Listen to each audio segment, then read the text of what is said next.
আইয়ুব নবীর শরীর পছন্দ ধরে জিহ্বার মধ্যে এক কীড়া ফুঁকে ধরছে। এতদিন আইয়ুব নবী পোকার কামড় সহ্য করছে, একটা বারের জন্য আল্লাহর কাছে কোনো অভিযোগ করে নাই, আল্লাহর জিকির বন্ধ করে না। যেই মাত্র জিহ্বার মধ্যে কীড়া ফুঁকে ধরছে, আইয়ুব নবী একটা ডাক দিয়া কয়, আল্লাহ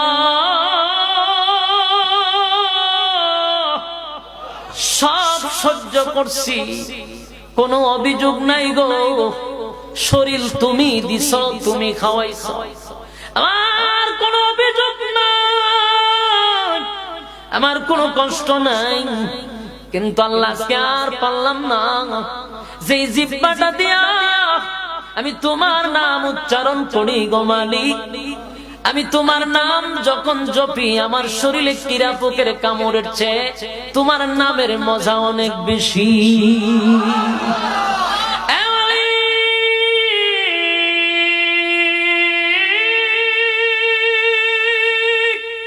জিহ্বার মধ্যে কীড়ায় ধরছে গো,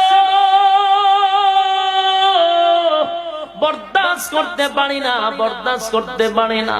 আল্লাহ আমার জিহ্বার মধ্যে তুমি কীড়া পোক লাগায়ও না, আমার যেন তোমার ডাকতে কোনো অসুবিধা না হয়।